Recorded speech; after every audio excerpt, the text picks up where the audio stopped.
afternoon and welcome to the next of our series in the Mortal Kombat documentary. I'm delighted this evening to be joined by the one and only Dempsey Pappion to relive his role as Rain in Mortal Kombat 11. He voiced the character Rain. And I suppose, Dempsey, I'm just going to take you back now in terms of your memories of Mortal Kombat. Growing up as a child, maybe did you see the first Mortal Kombat movie? Maybe you were an adolescent in your 20s in Mortal Kombat back in 1995, and what were your sort of memories? I'm not going to put an age on you now, Dempsey, but were you in your early teens or a child or a youngster? And I was a scrappy golly, man. That was 95. I was 16. you were 16 years. Yeah. And that really sucked me in. I was already a martial arts fan. The movie Kickboxer got me into martial arts as a young man.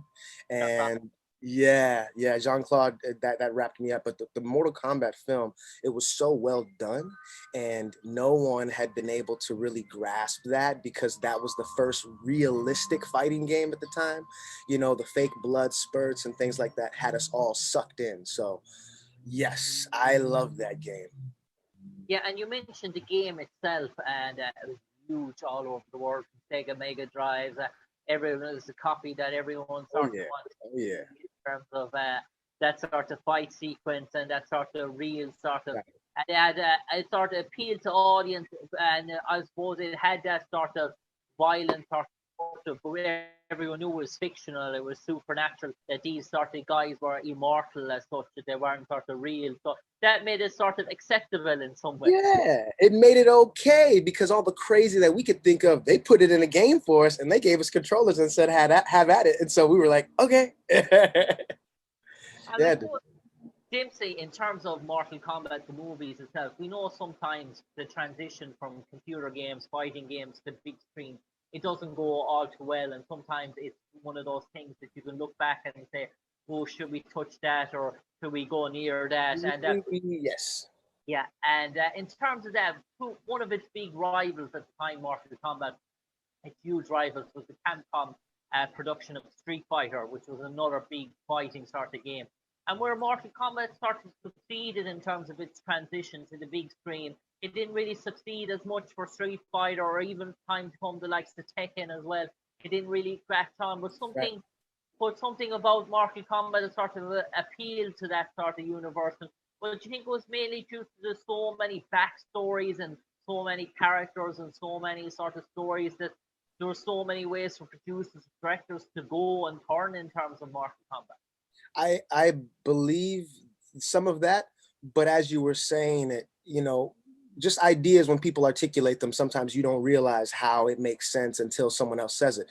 And I think on top of what you're saying, Jim, is the fact that Mortal Kombat was already a realistic fighting game using real humans. So the connection to the film was just going to be easier. Whereas with Street Fighter, there had been so many, I think at that point we'd already had a couple different games. The Championship Edition had come out. And so those being 2D cartoon looking characters and then having it translate over to real life, I think it was the characters were a little more grandiose. They weren't as grounded.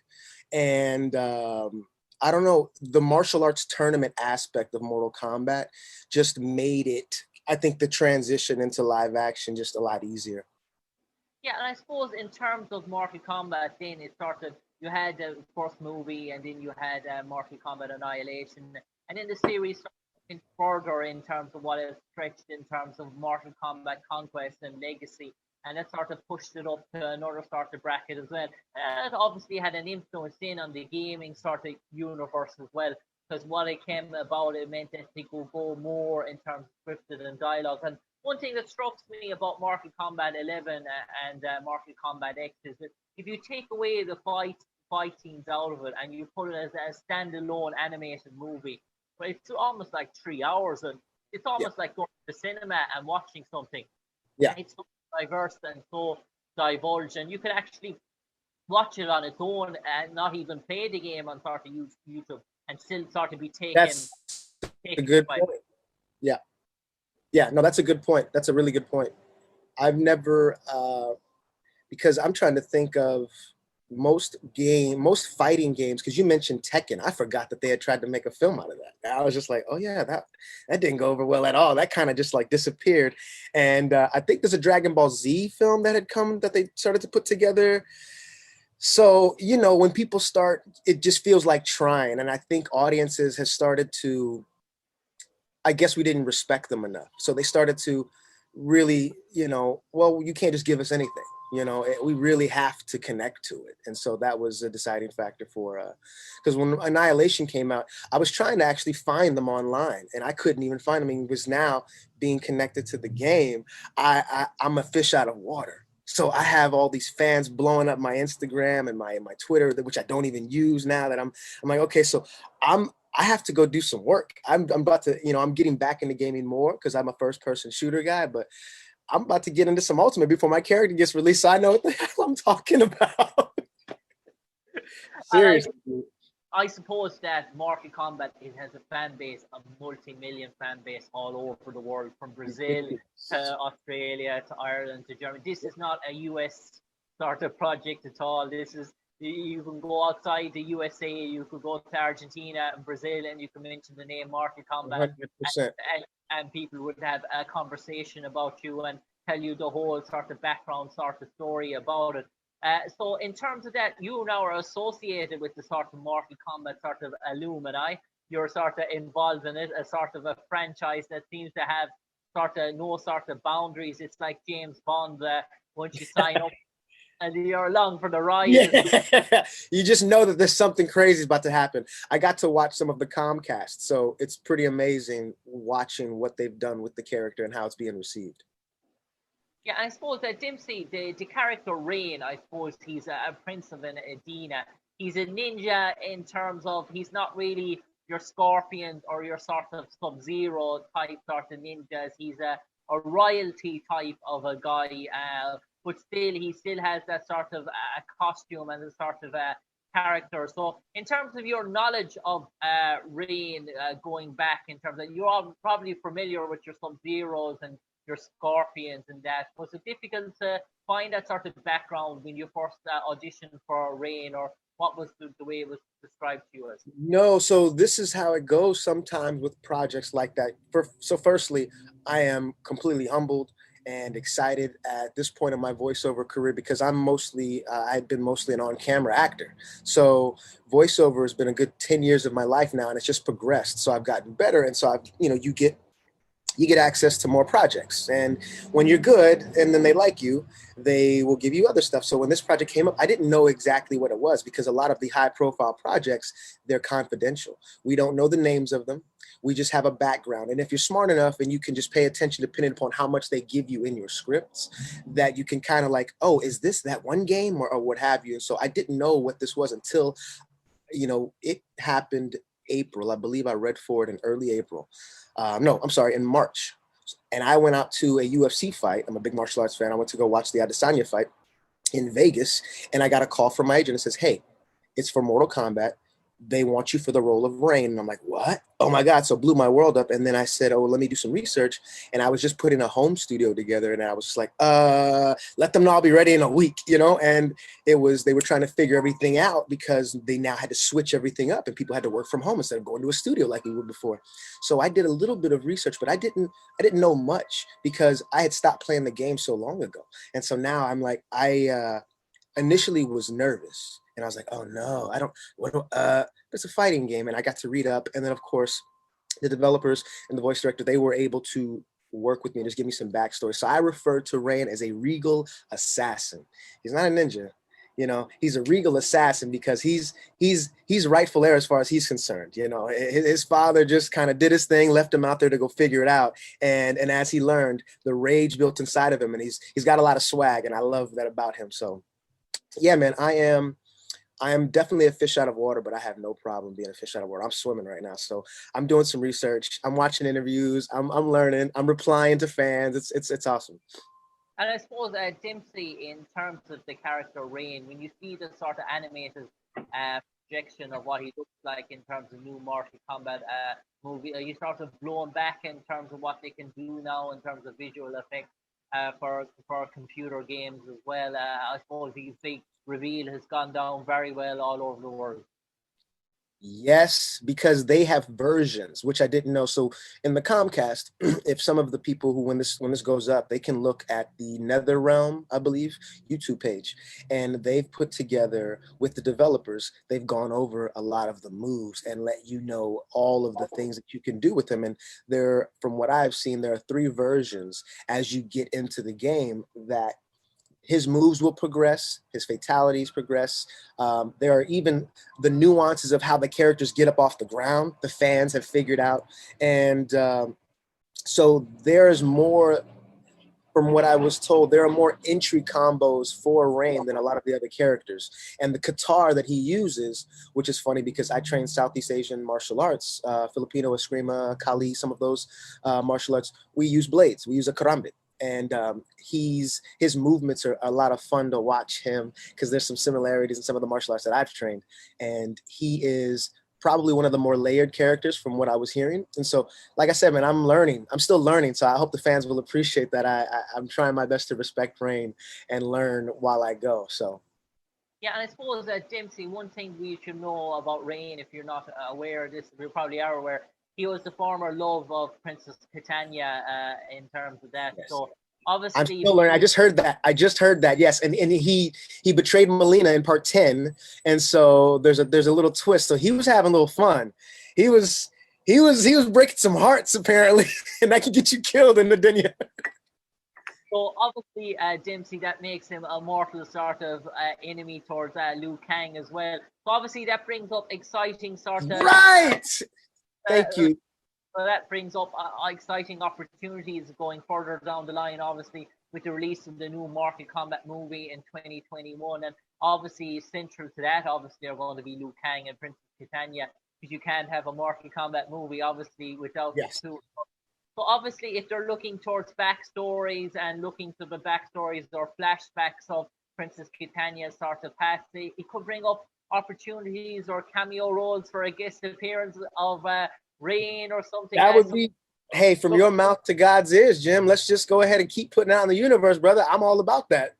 So users were looking on there and saying we need to go back through the nostalgia of Princess Titania. Let's get on to Jim there on the phone. Would it be a 2 thumbs up for Dempsey Pappion in terms of a cameo guest appearance in the new blockbuster movie? I would love that. I would love that. I think the fans would probably love that too. So we're going to see if we get some rounds on that. I have no idea in regards to the new film coming up. As I was doing more research with this, I had found it was coming. New Line Cinemas are producing it. Yeah, no, it is live action, correct? Yeah.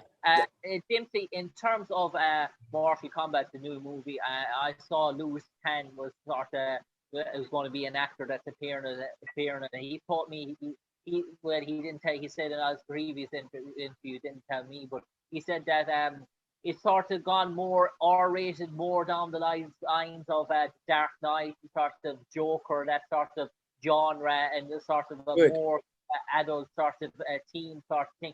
Is that the way probably the public are more acceptable to those sort of scenarios and those sort of movies? Because back in the 1990s, as you know yourself, there was only so much you could do in terms that was accessible in terms of the movie world. And obviously, Mortal Kombat could only push the boundaries so much. But I suppose those restrictions aren't there now in the 21st century that were there previously. So exactly. It means that they really get to the real hardcore sort of fan base in terms of what they're producing. 100%. Yes, that is. And look at the name of the company, NetherRealm, so that is most likely where it should be headed, because right now we've got, and back to what we spoke about earlier, why Street Fighter didn't do as well as Mortal Kombat is because Mortal Kombat, the game had already had that dark, gritty appeal. And so a Dark Knight and a Joker vibe, a very gradient, DC, like ominous tone, dark scenery is going to be necessary for this, because the soundtrack is going to be amazing. There's going to be so much ominous appeal to it, so every scene is going to be just littered with the potential of, so I don't feel it needs to be any wider than an R. It makes no sense otherwise, because the people who are going to go see it are going for the gore. We're going for the violence. And that's just, what it's about. And I suppose, like, given the sort of current climate in the world, we don't know whether cinemas will be open or not. But are you going to be one of those sprawled across your couch with the popcorn and Of the course. and eagerly picking the channel and Yeah. the new movie to come out, and say in terms of, because obviously you're involved in that sort of Mortal Kombat universe now. It's not really the past we're talking about for you; it's the present and the future.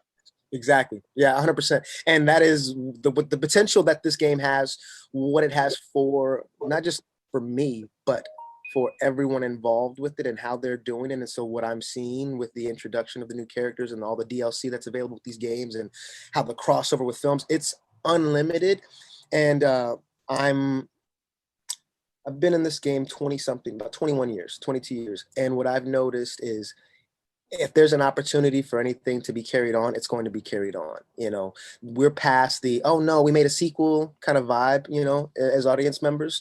We look for the new thing. Now we almost are hoping that you get us appealed into the next thing.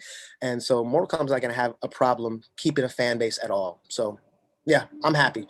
The universe is it's thriving. So I was at the store looking for the old games, and the guy was like, "No, we got this new Scorpion Revenge, and we got this anime." I was like, "I didn't even know there were other animated films." I go, "Dang, dude." And I suppose, Dempsey, the last question before I let you go now for the final 30 seconds or so. If someone put the character Rain in the dictionary in terms of the Mortal Kombat sort of fan base, and they left two blank sentences underneath it, and they'd ask Dempsey Pappion what would he like those sentences to read in terms of his portrayal of Rain, or what would he see Rain as? What would those two sentences, how would you sum up Rain? I would sum up Rain as ambitious, thriving for connection to where he belongs, so that he can create the foundation to conquer his future. Okay, so sort of a bit of a riddle there to finish us off, Dempsey. A pleasure talking to you this evening.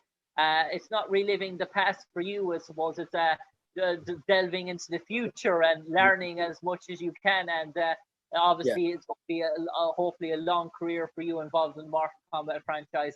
Thanks for sharing your memories with us this evening in terms of your portrayal of the character Rain. A pleasure, Dempsey, and in this unpleasant time, hopefully you and your loved ones stay safe. I appreciate that, Jim. Thank you, and good luck to you and everything you do as well, sir. I appreciate your time. Fight.